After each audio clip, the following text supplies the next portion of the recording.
म्हणून सद्गुरू जे सांगतात ते निश्चित करावं, त्यात आपलंच कल्याण आहे. म्हणून सद्गुरू जे सांगतात की सातत्याने कर्म करा, उपासना करा, साधना करा. या गुरुचरित्र सप्ताहामध्ये आपण ती उपासना साधना करूयात. अखंड सद्गुरूंची सेवा करू.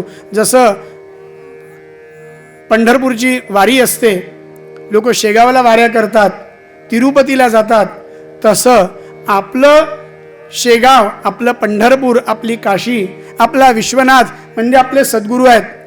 म्हणून आपण दर महिन्याला, निदान 6 महिन्याला, निदान वर्षातनं एकदा शक्तिपीठाची वारी करावी, सद्गुरूंचं दर्शन घ्यावं, सद्गुरूंच्या मार्गदर्शनाने इथे राहून उपासना करावी. या स्थानाचं, आपल्या सद्गुरूंच्या कार्याचा प्रचार प्रसार सगळीकडे आपण करावा. आपल्या सद्गुरूंचा अभिमान आपल्याला असायला हवा. सद्गुरूंनी हे कल्पवृक्षाचं जे स्थान निर्माण केलं आहे, हे तुमच्या आमच्यासाठी केलेलं आहे. इथे राहून इथल्या स्थानाची, इथल्या सिद्धतेची अनुभूती जे घेतात, अलौकिक अनुभूती असते, शब्दातीत असते. त्याप्रमाणे आपण नियम करू की आपण शक्तिपीठामध्ये ज्याला ज्या वेळेला वेळ आहे, 2 दिवस, 4 दिवस, 8 दिवस, 15 दिवस, की ज्याप्रमाणे नरेंद्रनाथ महाराजांनी देवगावला जाऊन व्यंकटनाथ महाराजांची सेवा केली.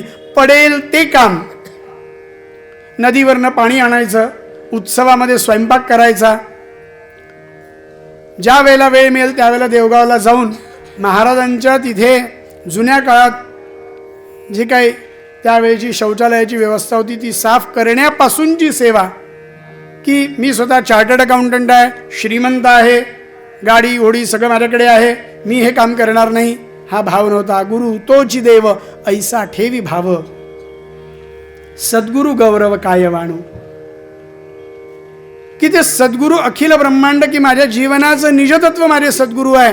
छोट्यातलं छोटं गुरुच्या घरचं काम म्हणजे सद्गुरूंची सेवा आहे.